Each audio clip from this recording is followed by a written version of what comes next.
E eu peço que todos abram suas Bíblias aí no Salmo 100, sua gentileza. Vamos iniciar lendo o lindo Salmo.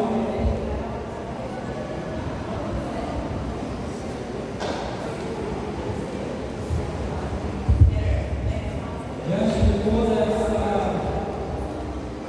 calamidade, catástrofe que parte do nosso Brasil vive, né, atualmente, e apesar de alguns chegarem a ter problemas, com suas dificuldades, com a sua semana inicial, vamos iniciar com esse salmo. Vamos ler? Celebrem com júbilo ao Senhor de todas as terras, sirvam ao Senhor com alegria, apresentem-se diante dele com cântico. Saibam que o Senhor é Deus, foi Ele que nos fez, e dele somos, e rebanho do seu pasto, somos seu povo e rebanho do seu pasto, pastoreio. Entrem por suas portas com ação de graça, nos seus atos com hinos de louvor. Rendam-lhe graças e bendigam o seu nome, porque o Senhor é bom, e a sua misericórdia dura para sempre, e de geração em geração a sua fidelidade. Amém?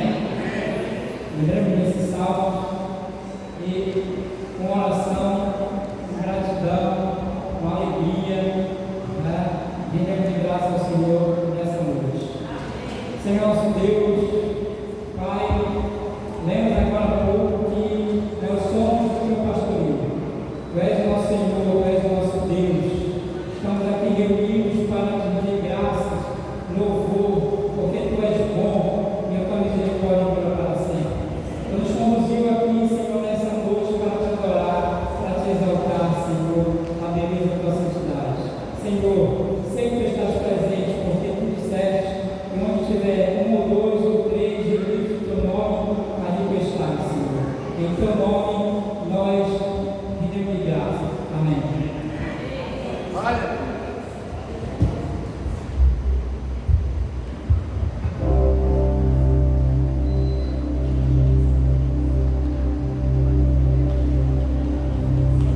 Esse é o nosso momento de celebração, como nós temos de celebrar com júbilo ao Senhor, ou seja, celebrar com alegria, gratidão no coração.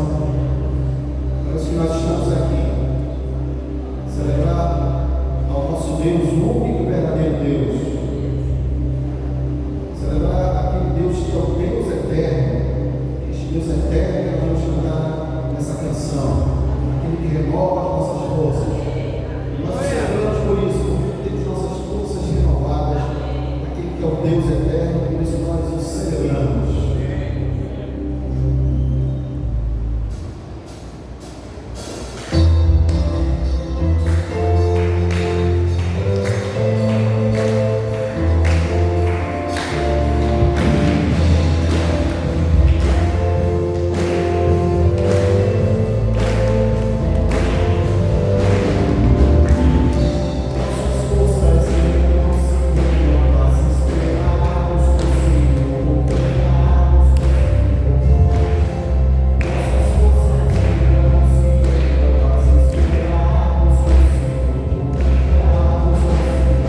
de volta, nós vamos servi-lo, vamos amá-lo, vamos adorá-lo com tudo que nós temos e com tudo que nós somos.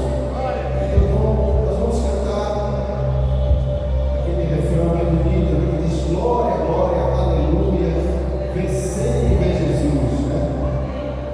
Vamos com muita celebração, como nós mencionamos no Salmo 100, ele escutou. Os irmãos batem palmas, e forte, para ficar bem bonito. Quero ouvir o som das palmas e o volume da bateria, viu, irmãos? Para ficar bem celebrativa a nossa adoração ao nosso Deus.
impedir você de oferecer uma adoração verdadeira.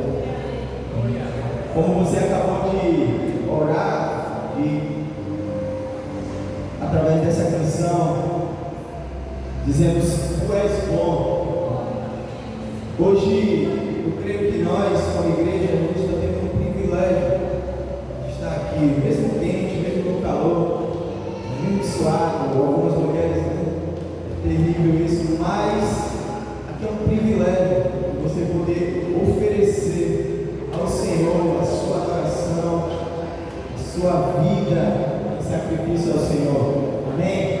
Eu queria a gente continuar orando.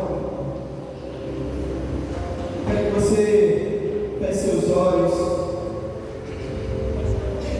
Deus, como nós acabamos de declarar, Senhor, não importa, Deus, a circunstância, não importa, Deus, se o dia está bom, se o dia está ruim, nós queremos te dizer, Senhor, que ainda que tudo esteja dando errado, ainda, Deus, talvez que a gente tenha saído de casa com o coração apertado, triste, amargurado com algo que ficou lá, e talvez, Pai, viemos com uma intenção de chegar num lugar como esse e te adorar e te oferecer o melhor, mas sabe, Deus, talvez o peso que estamos carregando de todos esses dias, de todos talvez uma situação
Se alguém da nossa família morre sem Jesus, não pense que ele vai para o céu, não.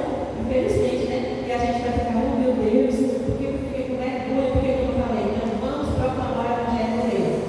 E, pastor, o que nós vamos fazer? Nós vamos cumprir aquela palavra de Atos 142 que diz: e todos os dias, no tempo e de casa em casa, não cessavam de pregar a Jesus Cristo. Amém?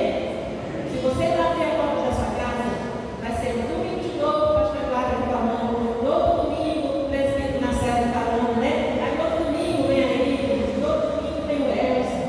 Mas a gente vai começar a ter uma atitude, porque vidas estão morrendo. Você quer que seus familiares morram? Ninguém quer, eu não quero. Eu digo assim, irmãos, porque eu tenho experiência da minha família de colocar o rosto no pó e orar pelos meus irmãos, que a minha família estão todos no caminho do Senhor. Amém? Então eu posso dizer isso para a glória do Senhor Jesus. Então vamos pregar o Evangelho dele. Bom, enfim, vamos apresentar, vamos fazer outra coisa. Nós vamos apresentar os nossos convidados de hoje. Acho que eu estou vendo, olhando, estou vendo ali a nossa querida Félia. Tudo bem, minha amiga? Você levante, você com seu gestinho. Levante, meu amor. A gente, olha o pessoal para dar um abraço para ela. A Ela é nossa amiga, está conosco hoje. Parente do Antônio. Né?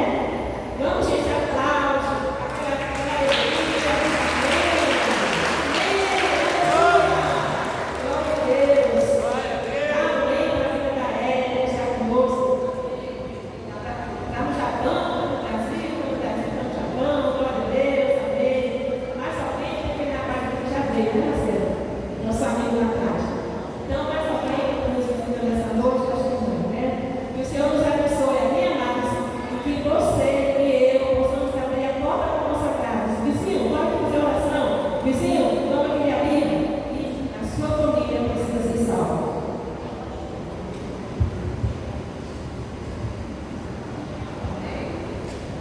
Amém. Amém. Glória a Deus. Graças a Deus. Então, os avisos aqui, os avisos da semana. Dia de quarta-feira, só para reforçar, dia de quarta-feira, às 19h30, nós temos culto de oração. Cultos voltados aqui a louvar, a orar pelas causas uns dos outros, a dar testemunho da semana, ao mesmo tempo se receber aqui e receber que é o renovo do Senhor na nossa semana. Eu sei que muitos aqui têm casa também, não só aqui, dia de quarto, casa também tem relacionamento com o Senhor, mas aqui é um momento de unidade, né? Com o corpo de Cristo. Então, as quartas-feiras, quem puder vir, sinta-se convidado e seja bem-vindo também, às 19h30. Às quintas-feiras tem a oração das mulheres, às 18 horas.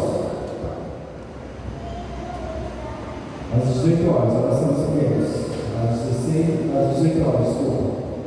E no mais, sexta-feira na casa do pastor Marcelo também, uma reunião do mais um para Cristo, voltada para os jovens, os adolescentes, até também que se estiver à vontade de uma família quiser visitar lá também, pode estar visitando, vai ser bem-vindo à casa do pastor Marcelo.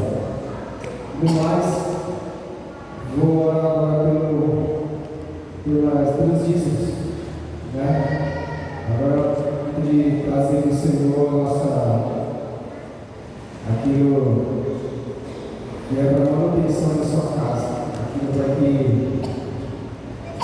a casa dele seja mantida.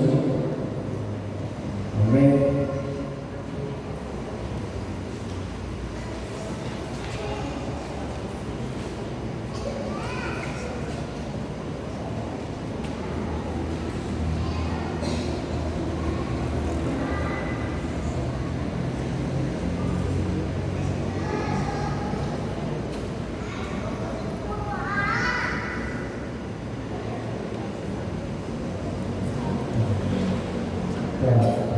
E o pastor Marcelo pode dizer que está tendo reunião do mais um para Cristo aqui no Se você está lendo aqui, quem estiver interessado, que é mais perto aqui, procurar o presbítero André Pai, que ele pode estar sendo direitinho no endereço para ficar mais perto para quem é aqui no período, eu creio também. Se quiser à vontade também para ele, amém?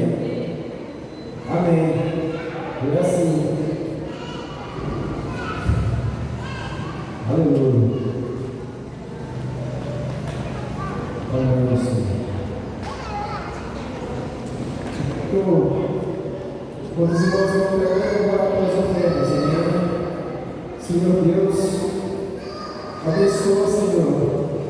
Abençoa esse ato, Senhor, que não é aquilo, Senhor, não é aquilo que vem do coração do homem, mas é do teu coração, Senhor. Aquilo ao qual o homem,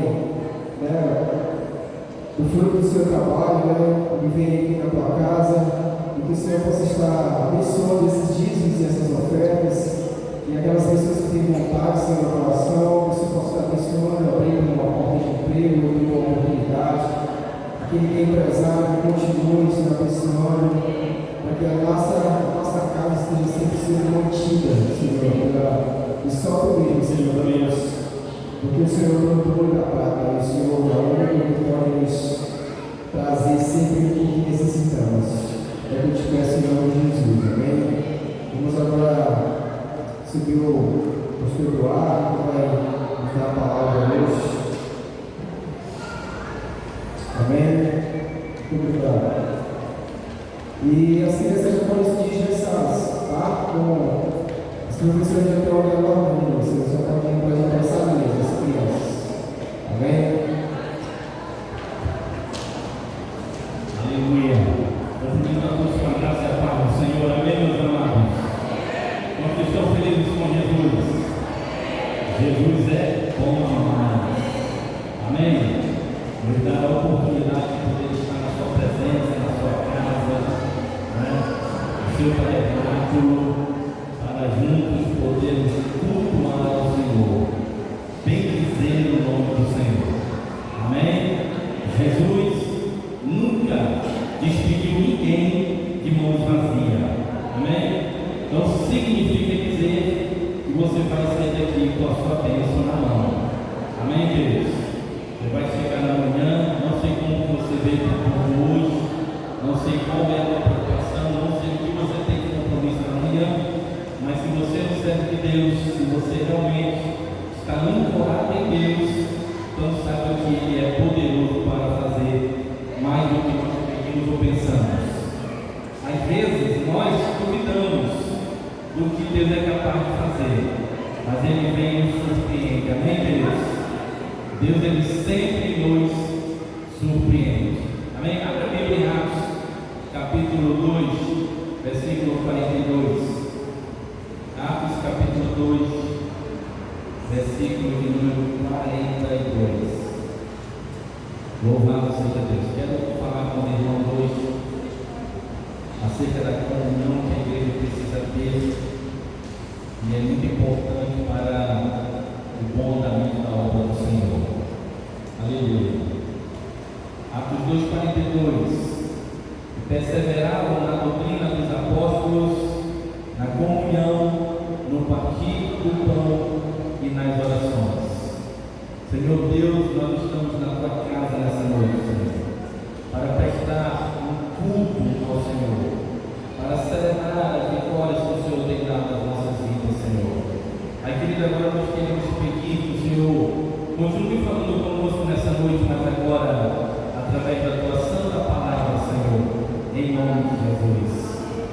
Amém. Queridos, Atos dos Apóstolos é uma continuidade do Evangelho de Lucas. Dr. Lucas escreve o primeiro tratado, escreve o seu primeiro livro, considerado como o Evangelho que ele escreveu só Lucas, e um tempo depois ele vai escrever então, um segundo tratado, que é o livro histórico do Novo Testamento, chamado de Atos dos Apóstolos.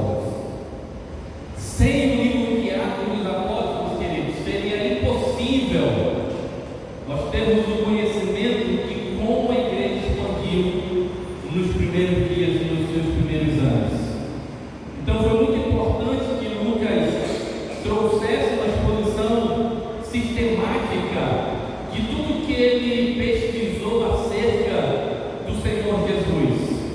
Lucas traz detalhes da vida de Jesus, Lucas traz detalhes do ministério de Jesus, e quando nós chegamos no livro histórico de Atos, nós podemos ver então minúcias daquilo que o Espírito Santo fez na vida da igreja. Então é muito importante a leitura do livro de Atos para que nós possamos ter então uma visão geral de como o Espírito Santo trabalhou na vida da igreja, como o Espírito Santo usou os irmãos da igreja para que eles pudessem então desenvolver a palavra, desenvolver o ministério de Jesus ali naquele tempo deles. O livro de Atos dos Apóstolos é dividido em alguns capítulos. Então ele tem primeiro a introdução. A introdução vai do capítulo 1, versículo 1 até o versículo 11. Depois a origem e a organização da igreja em Jerusalém, do capítulo 1, versículo 12 até o capítulo 8, versículo 3. Depois tem um período de transição, que é quando a igreja começa a sair de dentro de Jerusalém e ela começa a se expandir por Samaria, vai do capítulo 8, versículo 4 até o capítulo 11, versículo 18. Depois você tem a expansão da igreja entre o território dos gentios, que vai do capítulo 11, versículo 19 até o capítulo 21, versículo 14. E depois você tem o livro de Atos falando sobre a prisão e a defesa de Paulo em Cesareia e Roma, e que vai do capítulo 21, versículo 15 até o 28, versículo de número 31. Então, o livro de Atos dos Apóstolos, ele é um livro bem conciso e ele nos traz uma visão geral acerca do ministério da igreja e acerca também da ação do Espírito Santo de Deus. Como disse, quem escreveu o livro de Lucas, o Evangelho de Lucas e o livro de Atos foi o Dr. Lucas.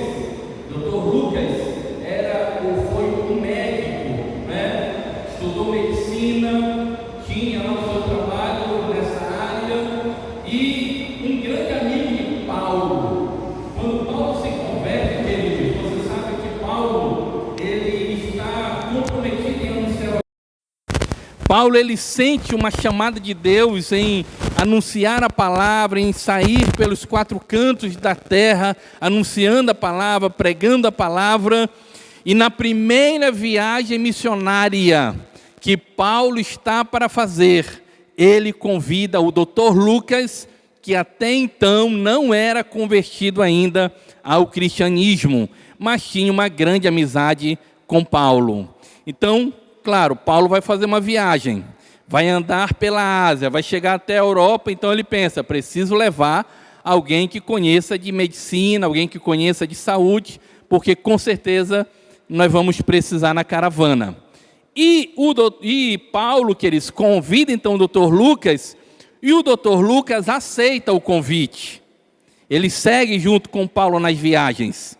Então viaja para cá, viaja para ali, sai fazendo a obra. Lucas está junto, Lucas está ouvindo Paulo, Lucas está aprendendo com Paulo. Chega uma hora que Paulo chega em um determinado local, em uma determinada cidade, mais precisamente em Troas, e Paulo está pregando o Evangelho, capítulo 20 de Atos, no versículo 9, tem um garoto lá em cima no templo, tinha o local onde eles estavam, tinha umas galerias e uma janela alta, e o menino estava encostado na janela.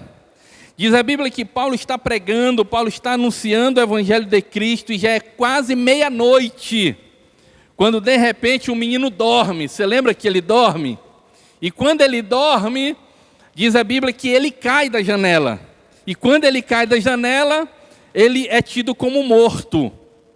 Lucas está andando com Paulo, Lucas diz, não, deixa comigo que eu vou resolver.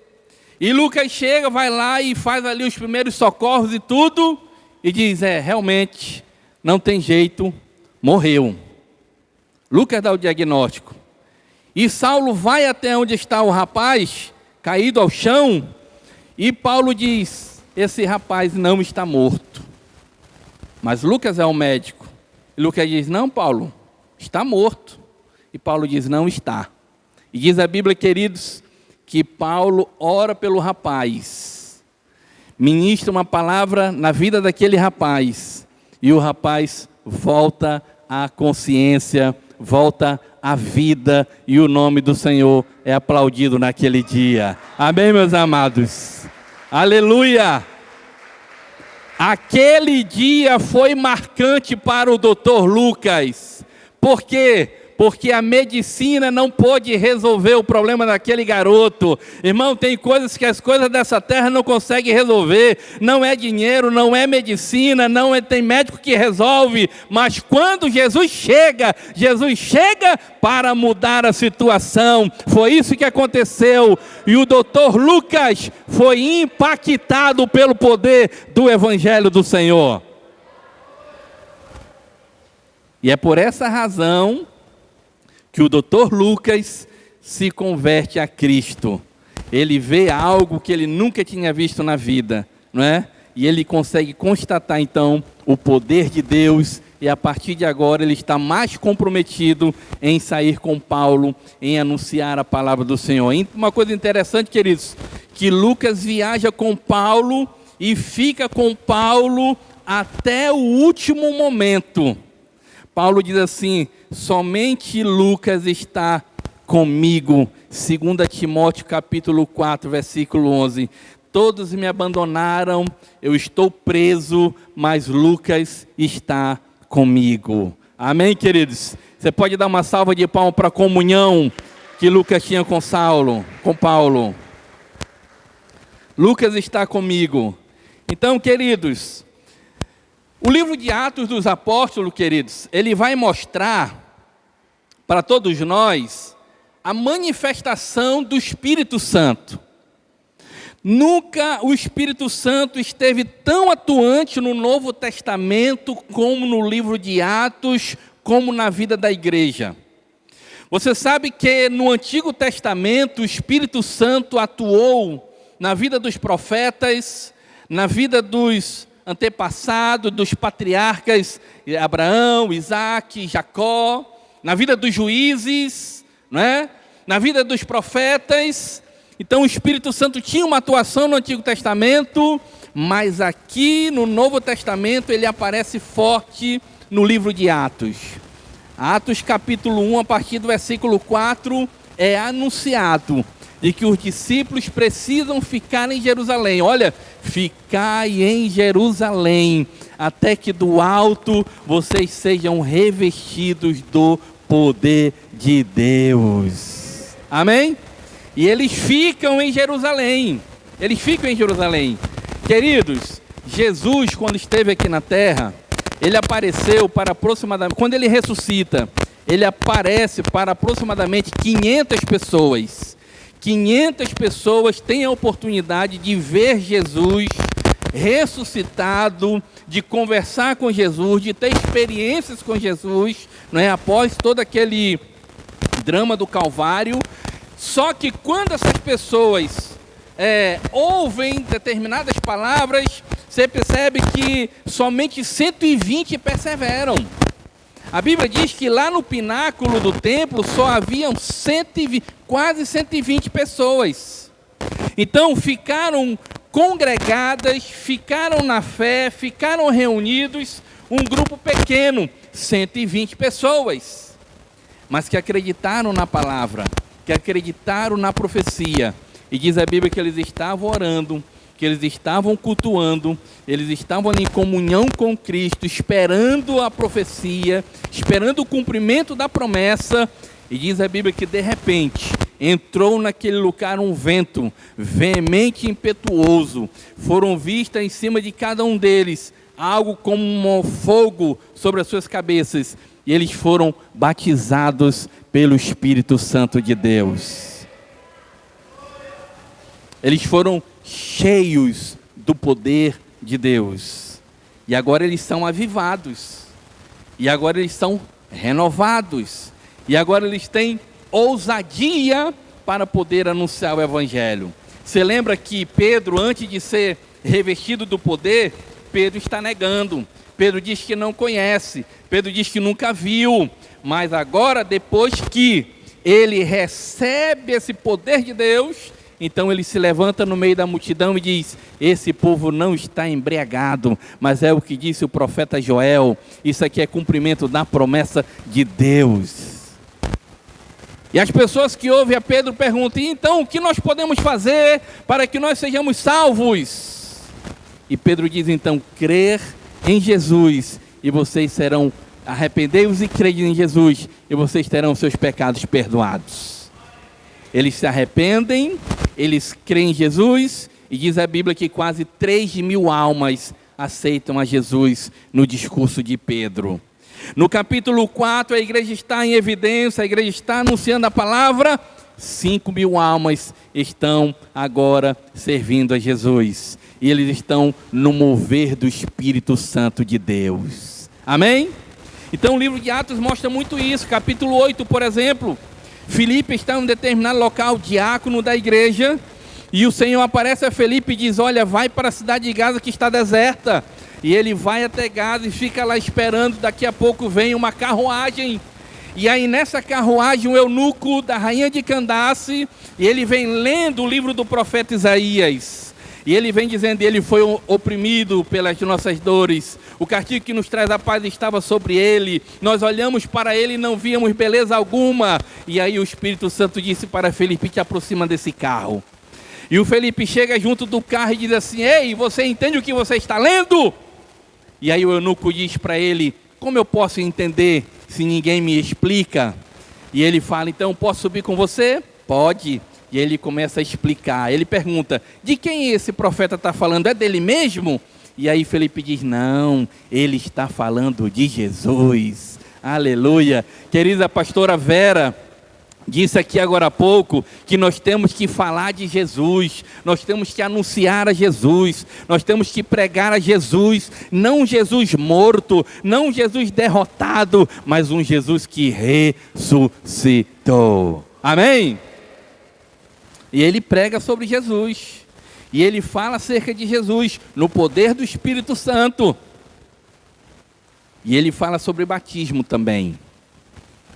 E aí o eunuco já está crendo, porque ele vai deixando a palavra entrar no coração, e ele grita: eis ali água, o que me impede que eu seja batizado?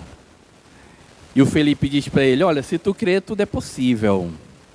E ele diz: eu creio. Então pronto, foi lá e batizou ele. Batizou aquele senhor, aquela pessoa, não é?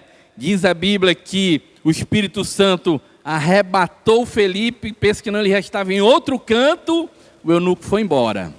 Queridos, a arqueologia, pesquisando no final do século XIX, entrando para o XX, lá na Etiópia, encontraram uma moeda, tinha uma face da rainha de um lado e do outro lado estava escrito: somente Jesus salva, somente Jesus salva, somente Jesus salva. Felipe anunciou para o eunuco anunciou para a rainha anunciou para o seu povo, e Jesus alcançou aquele país. Tudo isso pelo mover do Espírito Santo de Deus. E Lucas vai escrevendo isso aí para a igreja. Lucas vai escrevendo isso aí para os gentios que não conheciam a Cristo, né? E aí Lucas escreve tudo isso aí e conta a história da igreja, o mover da igreja, como que o Espírito Santo atuava na igreja. Amém, queridos? Atos 8, entrando já para o capítulo 9, Estevão está sendo apedrejado, né? Um diácono que está ali sendo apedrejado, está sendo ali morto. Saulo está ali junto, consentindo na morte daquele homem, mas Estevão, cheio do poder de Deus, diz que ele vê o céu aberto e Cristo assentado à destra de Deus. Essa palavra de Estevão, queridos, impactou os seus algozes. E Saulo ouve essa palavra: como pode um homem morrer dando glória a Deus? Como pode esse homem ser apedrejado e com um sorriso no rosto? Como pode esse homem morrer diferente? Ele falou no nome desse homem chamado Jesus, esse nazareno que foi morto, essa seita do caminho. ele se levanta para destruir a igreja. Saulo. Mas aí lá na frente, queridos, Saulo tem um encontro com o poder de Deus. Saulo cai e é encontrado por Cristo. Saulo, Saulo, por que que tu me persegues, Saulo? Quem és tu, Senhor? Eu sou Jesus a quem tu tanto persegues. Queridos, Saulo perseguia a igreja. Mas nesse diálogo de Jesus com Saulo, Jesus está dizendo, tu persegues a mim, Saulo. Ou seja, queridos, perseguir você é perseguir a Cristo. Lutar contra você é lutar contra Cristo. E Jesus está atento a tudo que acontece na vida da igreja. Amém, meus amados? E Saulo tem um encontro com Cristo. E agora Saulo entende que ele precisa anunciar a palavra do Senhor, queridos. E no capítulo 13 de Atos, no versículo 2, o Espírito Santo vai aparecer lá em uma oração, onde os irmãos estão orando, e ele diz assim, separai-me a Paulo e a Silas para uma obra que eu os tenho chamado. Amém, queridos? E aí, Paulo, ele vai então agora fazer parte desse ministério, vai fazer parte desse povo que anuncia a palavra do Senhor.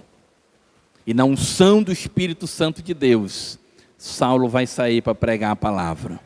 E aí ele vai levar consigo o Dr. Lucas, que vai registrar tudo o que aconteceu, queridos. Tudo que foi evidenciado nas viagens. Quando ele chega lá em Troade, quando ele passa a Macedônia e vai para as terras de Éfeso, quando ele vai por Filipos, quando ele sai em toda aquela viagem missionária, anunciando a palavra, sendo perseguido, sendo escondido. Uma hora ele tem que descer pelos muros da cidade de madrugada, porque o povo queria pegar ele, mas ele não desistiu de anunciar a palavra do Senhor. E o texto diz aqui para nós, queridos, que a igreja estava unida, que a igreja estava reunida e que a igreja perseverava na doutrina dos apóstolos, na comunhão, no partir do pão e nas orações. Amém, meus amados? Então, tudo isso está acontecendo. A igreja está em evidência, a igreja está ativa, a igreja está anunciando a palavra do Senhor. Ela está focada em uma visão missionária. A coisa está acontecendo, mas o povo está reunido, o povo está junto, o povo está comprometido com a obra de Deus. Queridos, sabe por que a igreja estava tão comprometida com o reino de Deus naquela época? Diferente de hoje, porque eles testemunharam, pastor Marcelo. Eles viram, eles conheceram a Cristo. Muitos deles tiveram intimidade com Cristo, próximo, comunhão com Cristo. A exemplo disso, Lázaro. Lembra que Lázaro, um grande amigo de Jesus, teve um problema de saúde. A irmã dele, Marta, manda chamar Jesus. Jesus está em uma cidade um pouco distante. Não tem carro, não tem telefone, não tem bicicleta, não tem moto. Mas chega um mensageiro lá e diz assim, olha, Jesus, a tua amiga lá, a irmã do Lázaro, pede que o Senhor vá urgente visitar o teu amigo, porque ele está muito doente. O mensageiro volta. Jesus está por lá ainda trabalhando, anunciando. Jesus fala para os seus discípulos, olha, essa enfermidade não é para a morte, mas essa enfermidade é para que a glória de Deus seja manifestada. Demora, queridos, 4 dias. Jesus estava distante há 4 dias de viagem.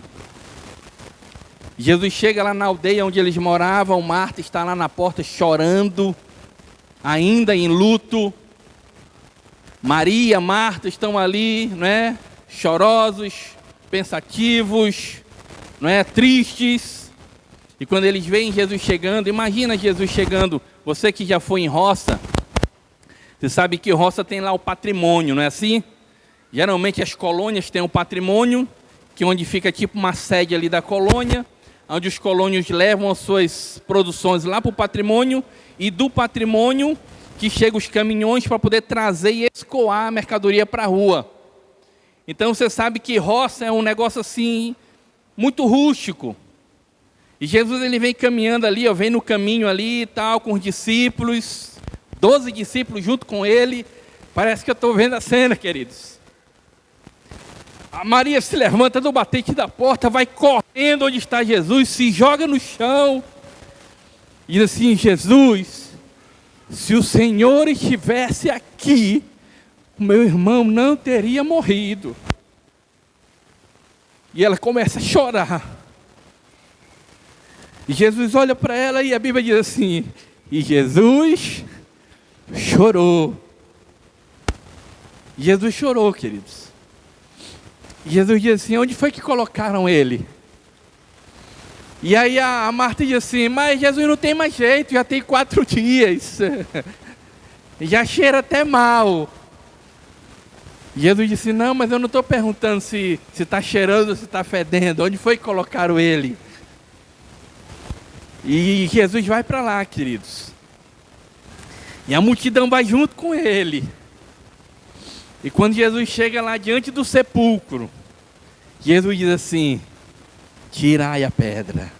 Amém, queridos? Irmãos, esse tirai a pedra tem um significado muito importante para a minha vida e para a tua vida. Porque quando Jesus chega diante do sepulcro e diz assim: olha, tira essa pedra, é porque tem coisas, queridos, que você pode fazer.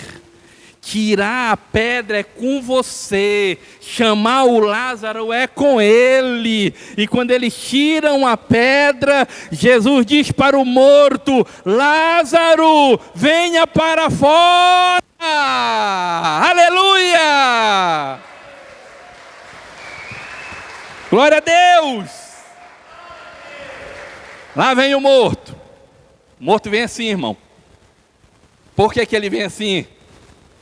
Porque quando morria um judeu, cultura deles era enrolar todo numa faixa, enrolava todo ele, não havia caixão, como nós conhecemos hoje. Então pega o morto, lava o morto, enrola o morto todinho lá no lençol, enrola igual uma múmia, para ficar mais fácil para você entender. Enrola ele todo igual uma múmia, passa o bálsamo, o perfume, derrama perfume em cima dele, que é para não ficar com mau cheiro. Lázaro, venha.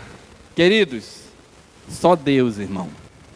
Esse mistério da ressurreição de Lázaro é um negócio tremendo. Quando ele dá uma palavra, aquele morto, aquele corpo que estava em decomposição, aquele sangue que não se movia mais, aquela alma que não estava lá, aquele entendimento que não estava lá, volta tudo para aquele corpo, ele é reanimado e ele volta e está agora na frente de todos. O que era alegria, o que era choro passou a ser alegria, o que era tristeza passou agora a ser festa. Por quê? Porque Jesus estava lá. Amém, queridos? Por isso que é importante, queridos, que nós levamos essa palavra. Porque quando nós levamos a palavra de Deus e as pessoas acreditam nessa palavra, elas passam a viver então debaixo da bênção de Deus, debaixo do cuidado de Deus. Amém? E nós conseguimos vencer, queridos. Não importa a adversidade, não importa a luta, não importa o problema, você que tem Deus na vida, as portas se abrem e você consegue cantar o hino da vitória. Amém? O exemplo disso é quando Israel está saindo do Egito. Israel passa por entre o Mar Vermelho, sim ou não? Passa. Por entre esse mesmo caminho, vem os desviados. Vem aqueles que não têm Deus na vida e entram no mesmo mar, passam pelo mesmo caminho. O exército de Faraó, junto com Faraó e os seus cavaleiros, passam no mesmo caminho, queridos. A Bíblia diz que era uma coluna de fogo à noite e uma nuvem durante o dia. Israel estava protegida pelo Senhor. A nuvem durante o dia para proteger do sol. O fogo durante a noite para proteger do frio, mas o Senhor estava junto com eles. E quando chega em um determinado lugar do mar, diz a Bíblia que as águas voltam, né? Voltam para o seu estado normal e mata Faraó e os seus cavaleiros. Por quê, queridos? Porque não tinham a bênção de Deus. Quem não tem a bênção de Deus não prospera. Quem não tem a bênção de Deus não vence. Quem não tem a bênção de Deus não consegue chegar do outro lado. Mas Miriam chegou do outro lado, juntamente com o povo de Deus, e cantou gostoso: só o Senhor é Deus, só o Senhor é Deus. Aleluia! Aleluia! Então, queridos, a igreja estava viva e ativa porque eles viram Jesus. Eles tiveram um encontro com Jesus. Eles testemunharam esses milagres que eu falei para você. Lembra do cego lá de Jericó? Bartimeu. Jesus, filho de Davi, tem misericórdia de mim. E Jesus clamava, pedia e tudo, e ninguém fazia nada. Os discípulos chegam com Jesus e dizem assim: olha, despede esse homem que ele vem gritando aí, o negócio está ficando feio já. Jesus chega com o cego e diz assim: o que é que tu queres que eu te faça? E o cego diz: Senhor, eu quero ver. E Jesus disse para ele: vê, a tua fé te salvou. Amém, queridos? E ele passa a ver instantaneamente. Ele passa a ver instantaneamente. Queridos, uma consulta hoje num oftalmologista é uns R$200. Dependendo da consulta, se for mais elaborado, uns R$400, R$500. Se o assunto for mais sério um pouquinho, R$1.000. Consulta, estou falando de consulta. E essa consulta é só para dizer que você tem um problema e que esse problema é difícil e talvez não tenha nem jeito.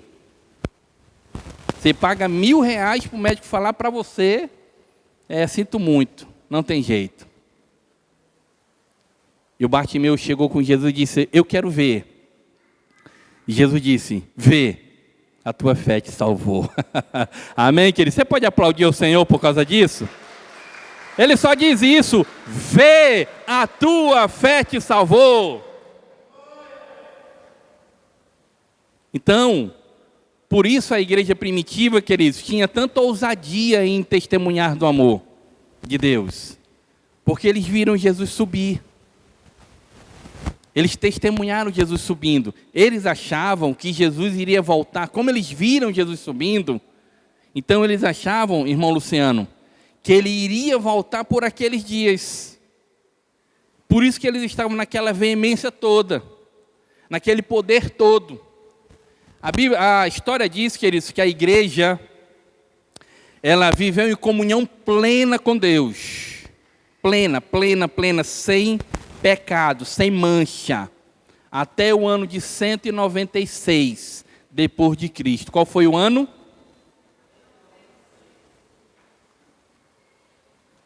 Irmãos, até 196 depois de Cristo, a primeira linha de discípulo de Jesus ou já havia sido morto ou estava sem comunicação, como o caso de João, muito, já debilitado, foi o único que morreu de morte natural, o evangelista João. Então, os apóstolos já não existiam mais. Era Tiago e os seus novos evangelizados.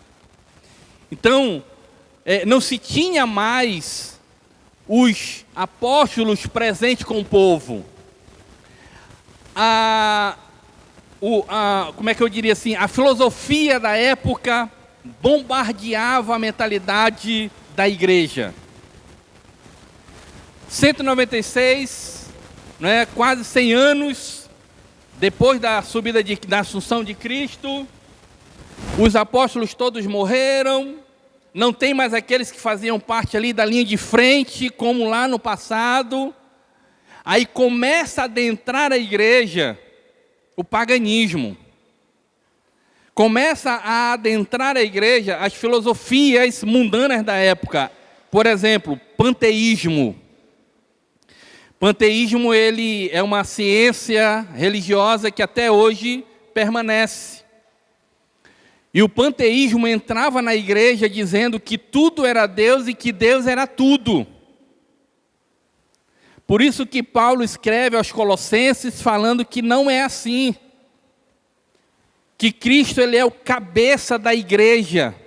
É Cristo que é o principal da igreja. E aí ele coloca a igreja como o corpo de Cristo. Que a igreja não pode viver em pecado. Que a igreja não pode viver longe da palavra de Deus. Então todas as epístolas de Paulo, as epístolas dos discípulos de Jesus, dos apóstolos, iam nessa visão de consolidar a igreja.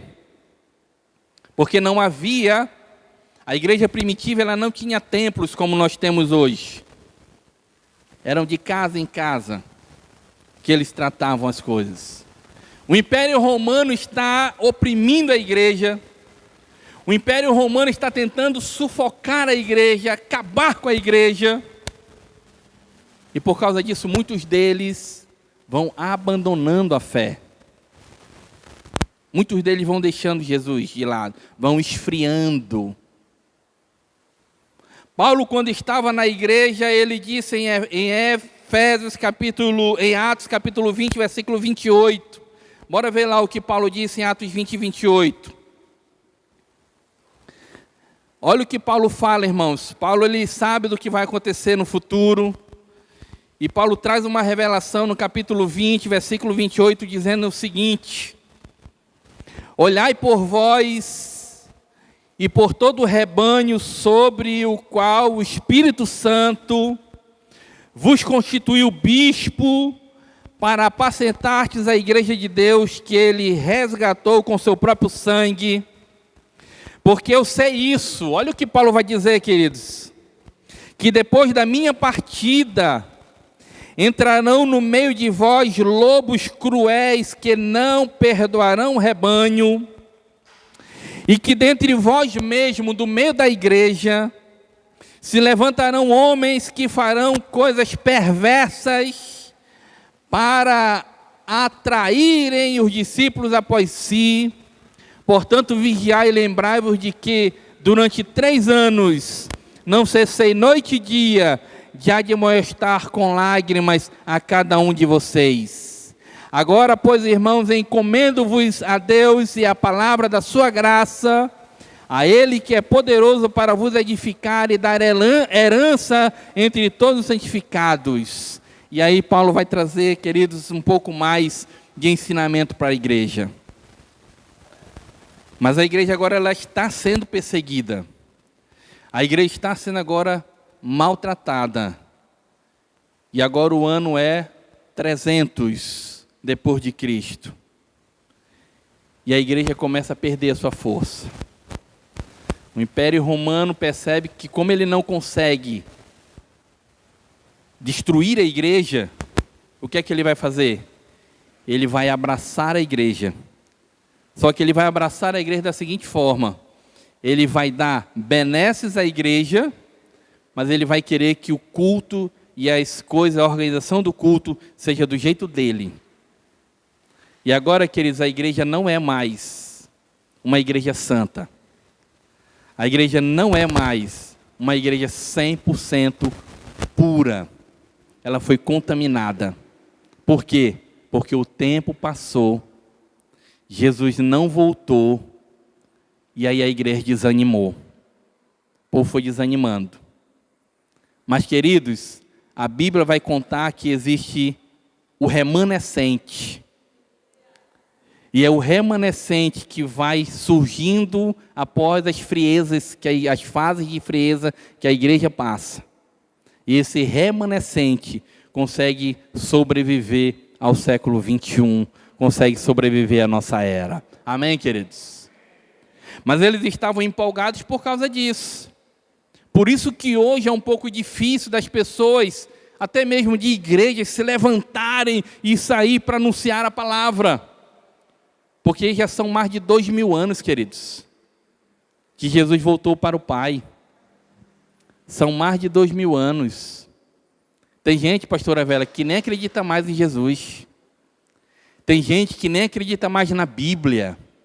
Tem gente que nem acredita mais em pastor, porque aqui para nós o negócio está, desculpa a minha expressão grotesca, avacalhado, avacalhou total. Ninguém consegue saber quem é crente e quem não é crente, queridos. Ninguém consegue mais, é muito difícil identificar. Você lembra que até um tempo, uns 10, 15 anos atrás, a gente ainda conseguia identificar pessoas. Hoje se consegue, mas com muita dificuldade. Antigamente a pessoa estava lá em um determinado local e o outro olhava para ele e dizia assim: tu és evangélico?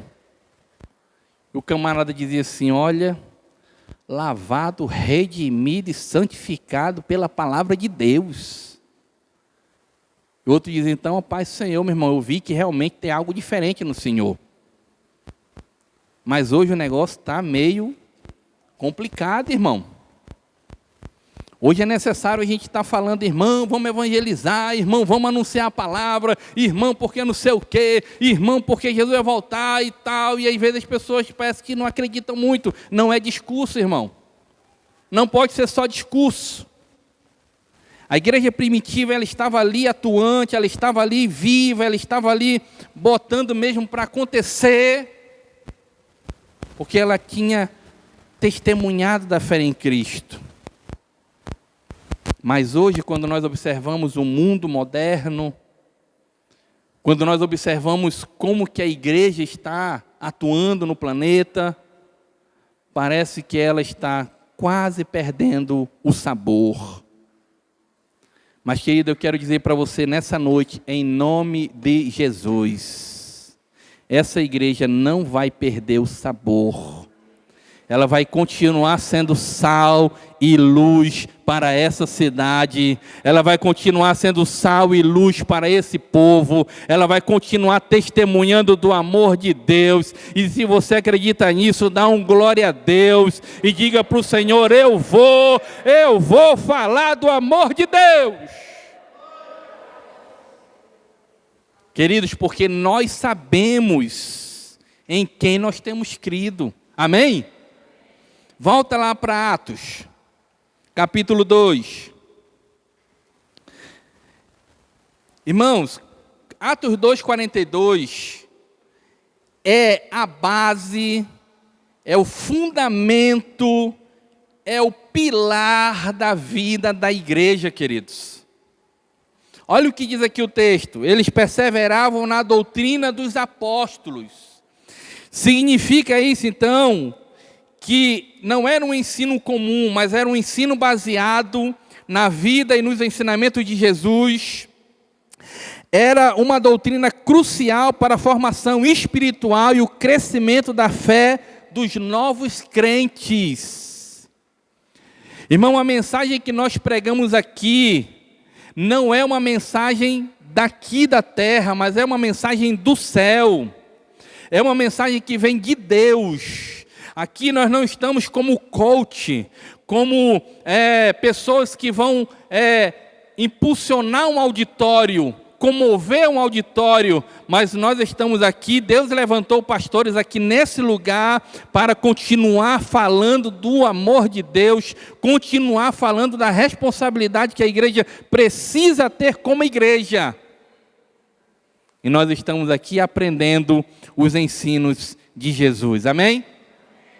Doutrina dos apóstolos. Os apóstolos, eles aprenderam de Jesus e agora eles estão transmitindo essa palavra. Eles aprenderam a doutrina dos apóstolos. Eles permaneciam na doutrina dos apóstolos. Irmãos, não vá na conversa de pessoas que se dizem profeta, que se dizem pastores, que se dizem pregadores. Cuidado com o que você anda ouvindo. Cuidado. Sabe por quê? Porque Jesus diz assim: muitos virão nos últimos dias. Muitos virão nos últimos dias dizendo: eu sou Cristo.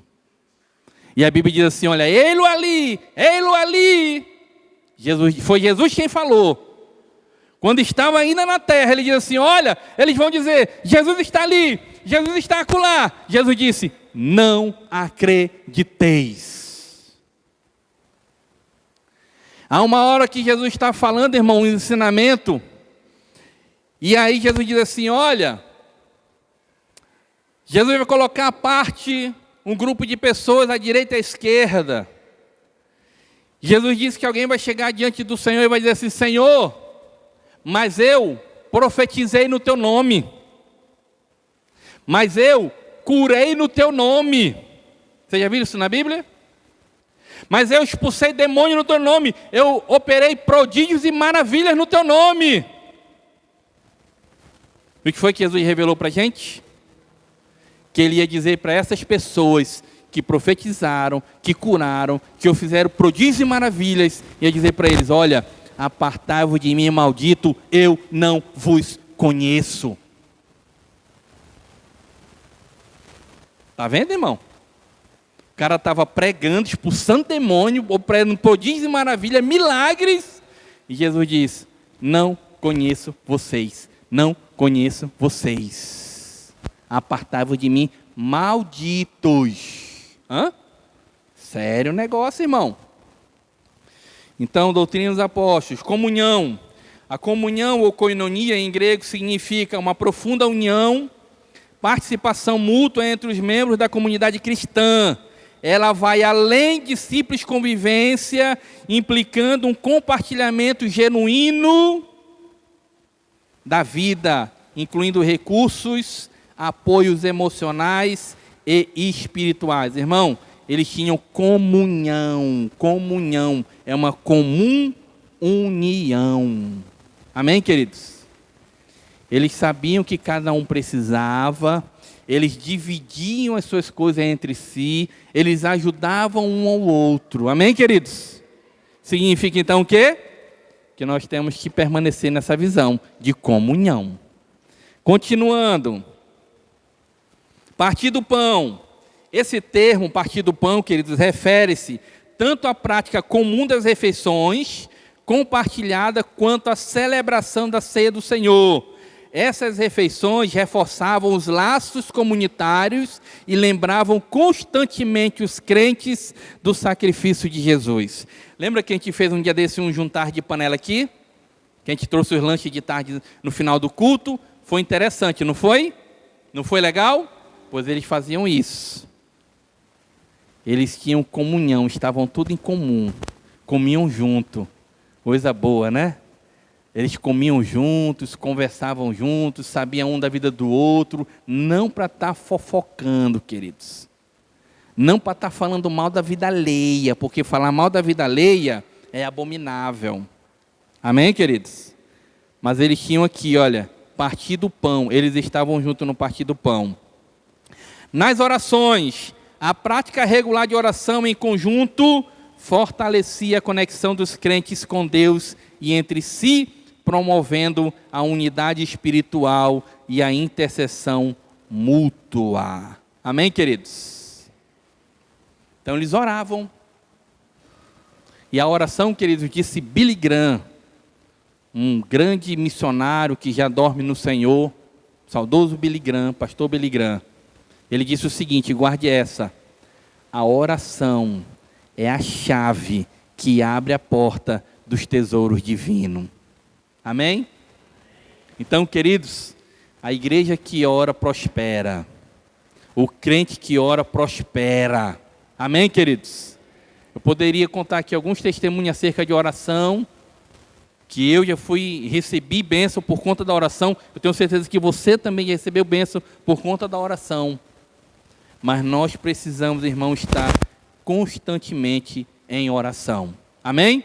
Orar no coletivo, todos nós, mas orar também individual. Irmão, dá para orar de olho aberto. Olha que coisa boa. Não precisa você estar só ajoelhado não, irmão. A Bíblia fala que tem uma oração que você faz em secreto, não tem? Você vai lá, abre a porta do quarto, entra só você e Deus. Aí você contra ali, se possível, nem fala, irmão, nem fala. Porque Satanás, Satanás, ele fica escutando, ele pode escutar a oração, queridos. Então, aprende isso aqui, irmão. Tem oração que tu não precisa nem falar, não fala, não abre a boca em voz alta.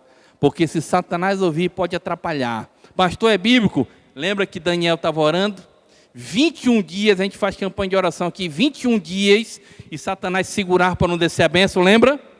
Satanás segurar para não descer a bênção.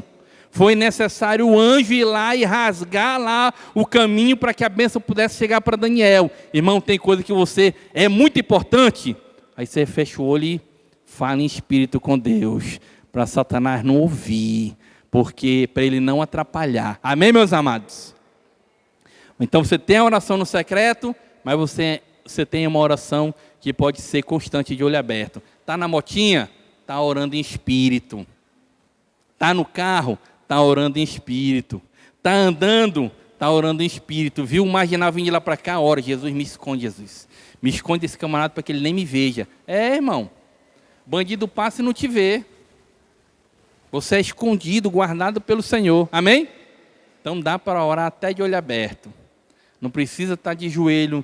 É importante orar de joelho, né? Quebrantamento e tudo. Mas você não tem desculpa para orar, irmão. Você pode orar a qualquer momento de olho aberto. E uma outra coisa interessante, muito importante, queridos. Olha, o véu do templo foi rasgado.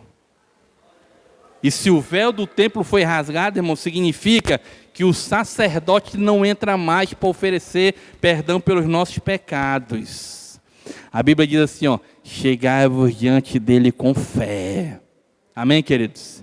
Então você pode chegar diante de Deus com fé, orar a Deus para que Deus te entregue a vitória. Pastor, ore por mim, pastor, porque não sei o quê. Pode ser uma intercessão, sim, pode ser. Mas você não depende só da oração do pastor, queridos. Você pode fazer a tua oração. O teu contato com Deus direto, amém? Você não precisa de intermediário para poder fazer um intercâmbio entre você e Deus. Você vai direto e conversa com Deus, amém? Chegando diante dele com fé, e aí no tempo certo, na hora certa, ele vem e responde, amém, queridos? Então a igreja promovia fortalecimento espiritual através da comunhão, apoio mútuo, unidade e amor, estavam juntos, comunhão, amor, amém, queridos? Isso aqui é interessante. A comunhão promove a unidade do corpo de Cristo, cumprindo a oração de Jesus em João 17:21, que diz que todos são um, e quando todos forem um, o mundo saberá que verdadeiramente vocês são meus discípulos. Então a comunhão faz isso, é muito interessante.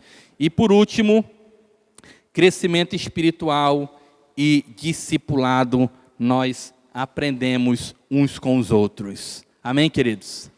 Todo dia nós precisamos aprender. Eu preciso aprender, você precisa aprender, nós precisamos aprender. E a Bíblia diz, se alguém tem falta de conhecimento, vai fazer um curso de teologia? Não é assim não, né? Se alguém tem falta de conhecimento, peça a Deus, que a todos dá de graça, liberalmente. Amém, queridos? Você quer ter conhecimento de Deus? Sim ou não? Sim? Fique de pé, queridos. Em nome de Jesus. Peça a Deus e Deus dá conhecimento. Amém, queridos?